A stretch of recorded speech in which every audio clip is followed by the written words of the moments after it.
Les projets qui vont transformer l'entreprise S'aimer plus en 2026. Bonjour à toutes, bonjour à tous, j'espère que vous allez bien. Je suis très heureuse de vous faire cet épisode aujourd'hui. C'est vraiment quelque chose, voilà, qui me met en joie parce que c'est le début d'année. Quand je vous filme la vidéo, il y a plein de neige partout. On est vraiment dans l'ambiance, j'allais dire, plus de Noël, mais de début d'année, de janvier. En même temps, il y a de la lumière.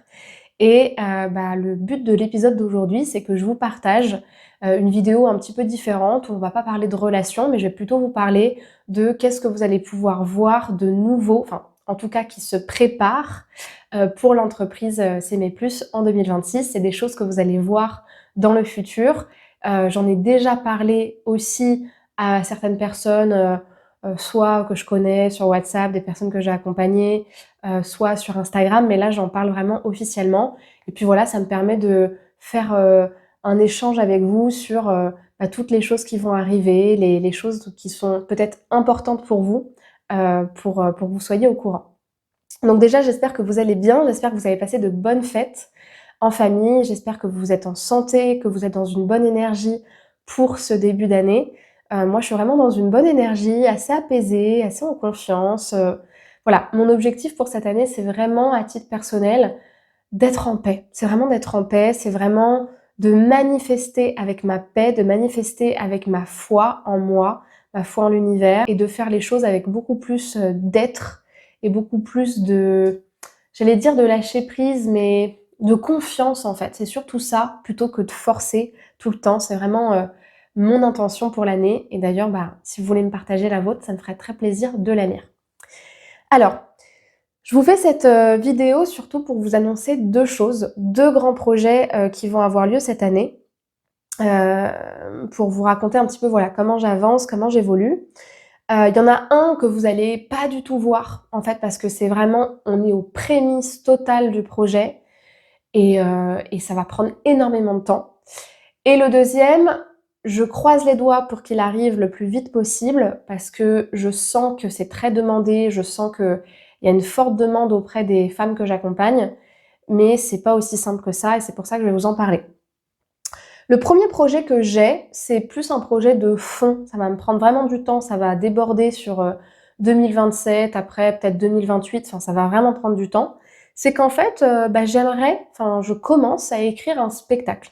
Après justement avoir écrit le fameux livre S'aimer plus que vous connaissez tous, qui est sorti en septembre 2025, j'ai envie d'écrire un spectacle qui justement permet de faire le lien entre la thérapie, les sujets que je traite qui sont liés aux relations hommes-femmes, aux relations amoureuses, à la psychologie, à l'accompagnement de la personne, de manière plus globale qui sont liés à l'estime de soi et au fait d'accéder à plus de bien-être vis-à-vis de soi-même et de ses relations. Donc faire le lien entre la thérapie et le domaine artistique, un petit peu à la manière du spectacle de Mars et Vénus. Je ne sais pas si vous connaissez, peut-être sûrement parce que c'est assez connu, le spectacle de Paul Devendre qui a repris justement l'ouvrage de l'auteur de Les hommes viennent de Mars, les femmes viennent de Vénus. J'ai le nom qui m'échappe, mais cet auteur est très connu. Donc Paul Devendre a donc repris cet ouvrage-là et il l'a mis sous la forme d'un seul en scène. C'est pas vraiment un one-man show, c'est plutôt une sorte de conférence théâtralisée. Et voilà, j'aimerais écrire un spectacle qui serait en deux parties. Il y aurait une partie vraiment qui serait très artistique, avec une pièce de théâtre, avec éventuellement aussi des éléments musicaux, de danse, de chant, pour que ça puisse parler au plus grand nombre, avec des personnes en fait, qui seraient sur scène, vraiment quelque chose de collectif, avec des décors, etc. Je suis en train de vraiment travailler dessus sur créer justement une quête, créer justement un but à atteindre, quelque chose qui soit assez métaphorique. J'utilise pas mal les techniques de création de métaphores que j'utilise beaucoup dans mes séances d'hypnose, puisque quand on est hypnothérapeute, on travaille beaucoup avec les métaphores pour parler justement à l'inconscient. Et ça permet aussi d'avoir, si vous voulez, un message à double discours, c'est-à-dire un message qui s'adresse à l'esprit conscient, qui nous raconte une petite histoire avec, je sais pas, un escargot qui va faire le tour du monde, etc. et un message plus profond qui s'adresse donc à l'inconscient et qui a un but en fait, un propos derrière. Et c'est le cas de toutes les pièces de théâtre, de tous les films, de je pense tous toutes les œuvres artistiques, c'est de transmettre un double message et de transmettre un message de fond derrière. Donc je suis en train de travailler ça. Pour la petite histoire, j'ai longtemps fait du théâtre pour ma part, j'ai aussi fait un tout petit peu de cinéma, des courts-métrages et cetera. J'ai fait pas mal de stages, dans ce domaine-là. Finalement, je me suis rendu compte que jouer des choses qui me parlaient pas ou qui étaient pas écrites par moi parce que ça avait pas de sens, ça me parlait pas plus que ça. Mais créer quelque chose, transmettre un message, ça a plus de sens pour moi. Je trouve que c'est plus simple. Et le but, c'est de rendre en fait visible ce message-là de bien-être, de se trouver soi-même, d'accomplissement personnel au plus grand nombre. Donc ce sera pas du tout un message, politique, rien à voir, je suis pas dans ce type de mouvement, enfin, moi personnellement, c'est pas mon domaine. Mais c'est voilà, de rendre visible un message au plus grand nombre à travers la métaphore d'un spectacle, musical, dansant et cetera. Donc je suis vraiment au tout début et la deuxième partie de ce spectacle-là, ce serait justement, un cabinet public. Donc il y aurait une deuxième partie après une entr'acte par exemple et en fait un cabinet public, si vous voulez, c'est pas une conférence, c'est, on va dire, un moment où le thérapeute est sur scène et il va accueillir un certain nombre de personnes sur la scène, ou en tout cas au centre de l'endroit où il se trouve. Ici, ce serait donc sur une scène. Et que là, justement, il y aurait cet accompagnement qui serait proposé sur scène d'une ou plusieurs personnes à travers des méthodes telles que l'hypnose, la PNL, la Kundalini activation, les constellations familiales. Et ça, c'est quelque chose que j'avais déjà fait, en fait, quand j'ai organisé notamment une conférence, l'année dernière, donc en 2025. Je l'avais fait en avril. D'ailleurs, j'aimerais le réorganiser là, en 2026. Je sais pas encore quand, mais j'aimerais réorganiser ce type d'événement. Et donc, il y aurait justement cette partie-là de cabinet public, pour permettre justement aux personnes de venir être accompagnées et avancer après avoir, vécu ce moment-là. Donc c'est encore à l'idée de projet. Je ne sais pas trop si je vais pouvoir mêler les deux, mais j'aimerais bien créer quelque chose de nouveau. Et voilà, c'est quelque chose qui fait partie de mes projets. Donc, par contre, ce que vous verrez sûrement, c'est un nouvel événement qui se déroulera à Paris dans le courant de l'année pour une conférence avec un cabinet public. Donc dites-moi si c'est quelque chose qui vous parle, qui vous donne envie. Peut-être que vous en aviez déjà entendu parler l'année dernière, peut-être pas, mais j'aimerais vraiment avoir vos retours dans les commentaires. Donc ça, c'est la première chose. La deuxième chose dont j'aimerais vous parler, et sur ça, j'aimerais vraiment avoir votre retour. J'en ai pas mal parlé déjà en live, dans mes stories, à des clientes sur des groupes, etc. En fait, j'aimerais créer un nouveau site de rencontre. Pas une application, comme tout le monde connaît, tout le monde en a maintenant, mais un site de rencontre. Pourquoi? En fait, si vous voulez, il y a quelques mois, j'ai fait la connaissance d'un auteur qui s'appelle Arnaud Poissonnier. Arnaud Poissonnier, c'est quelqu'un qui a étudié plusieurs études de psychologue sur les sites de rencontres et qui a montré en fait dans son ouvrage qui s'appelle Boîte de conserve pourquoi structurellement la plupart des applications de rencontres qui sont très connues et qui amassent des millions d'euros et des millions d'utilisateurs chaque année, c'est pas que ça fonctionne pas, mais ça fonctionne peu. Il y a seulement 5 à 7% des personnes qui arrivent à se rencontrer et à créer une histoire, contre 75% des personnes qui sont sur cette application pour, a priori, rencontrer quelqu'un. Pourquoi? Parce que les personnes ne sont pas forcément montrées au bon profil. Les algorithmes fonctionnent selon une loi qui semblerait laisser les personnes finalement beaucoup plus seules qu'avec des profils qui leur correspondent, parce que ça permet de générer un besoin, de garder une insatisfaction et donc de garder une demande.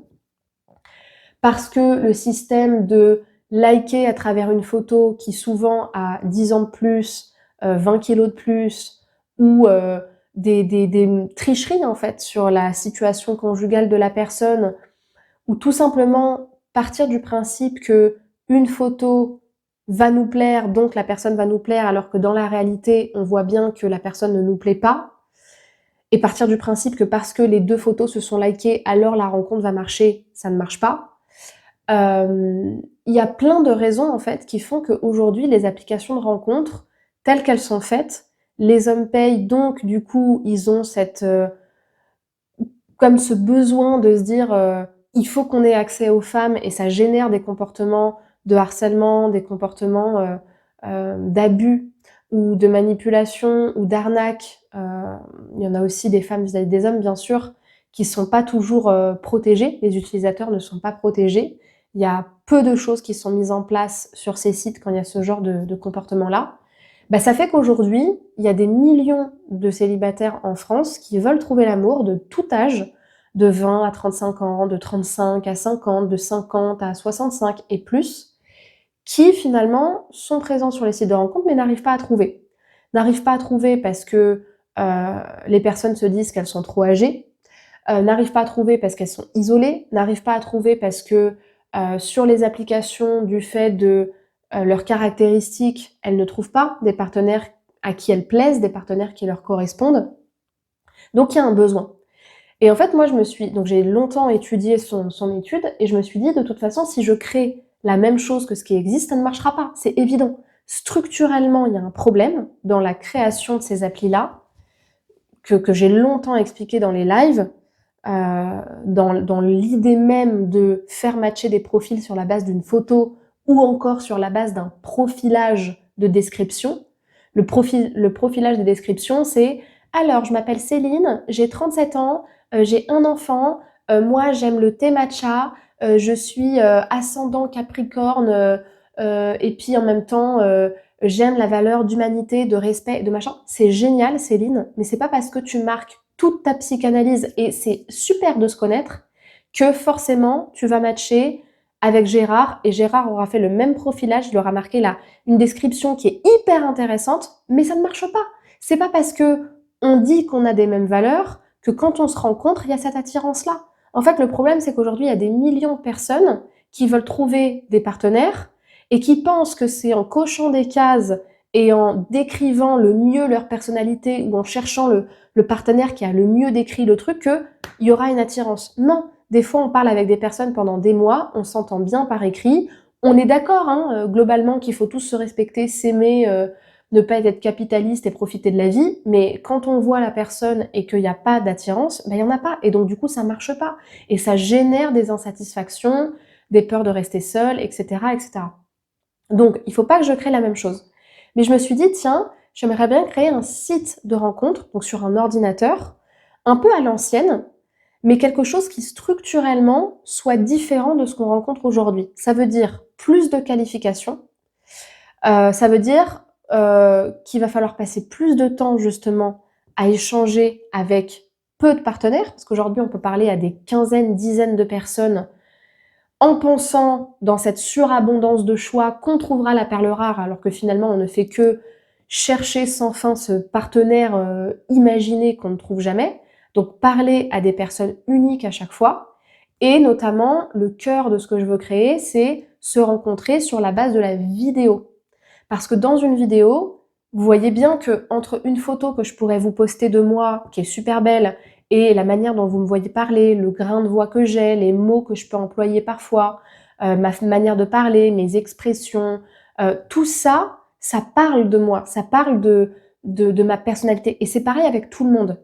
Et la vidéo permettrait justement d'avoir une idée inconsciente plus précise de soit il me parle, soit il me parle pas.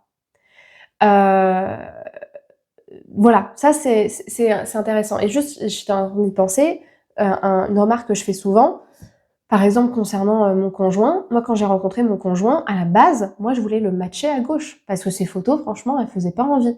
Et quand je l'ai vu en vrai, son énergie, sa manière de se tenir, sa voix, ses mimiques, etc., tout de suite, j'ai été attirée vers lui.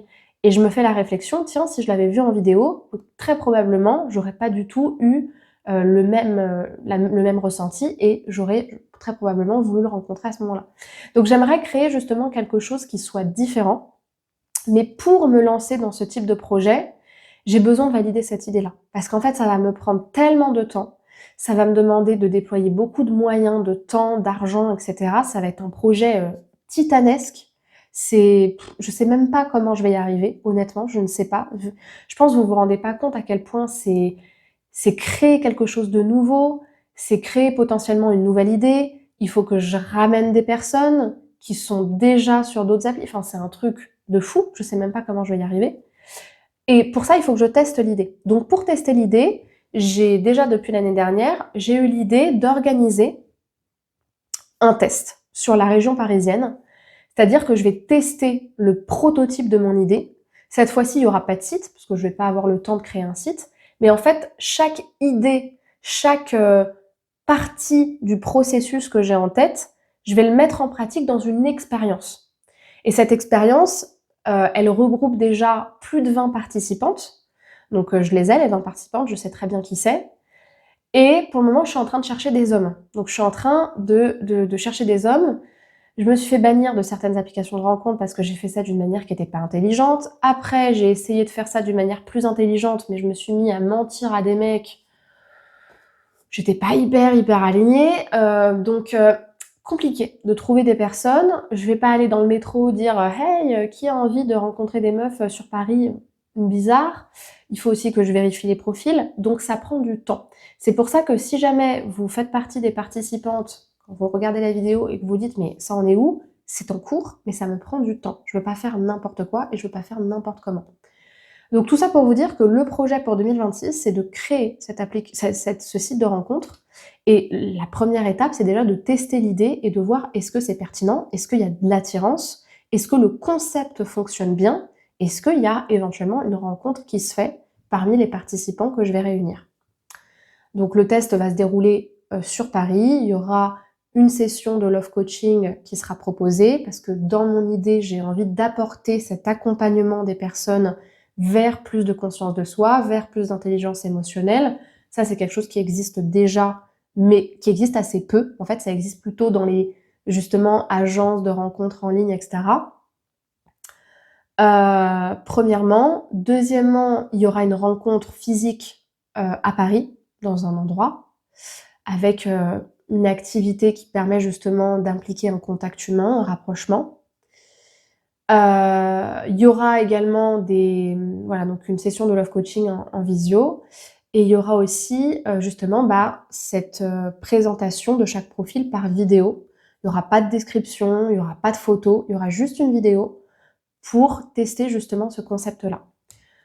Voilà, je ne sais pas quand est-ce que ça aura lieu. Là, en janvier, il faut que je trouve vraiment les participants hommes, des hommes qui soient qualifiés, puisque je vais vérifier chaque profil par une session avant pour voir si ces profils-là sont pertinents ou pas.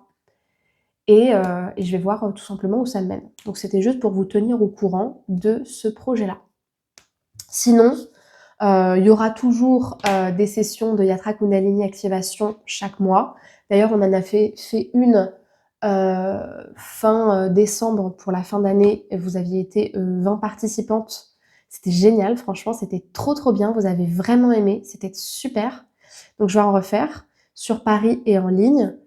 Regardez dans la description, mettez-moi un petit message si vous voulez y accéder, je vous donnerai le lien, c'est sur un groupe WhatsApp. Et je vais organiser aussi des journées de constellation familiale. Je me suis reformée en fin d'année. J'ai de nouveau participé à des sessions de formation concernant cette méthode pour continuer à maintenir mes connaissances, les approfondir, voir aussi d'autres manières d'accompagner. Et j'ai vraiment à cœur de continuer cette méthode-là et le faire encore sur Paris, certains jours dans le week-end, etc. Voilà pour justement ces nouveaux projets pour 2026. J'espère que ça vous plaît.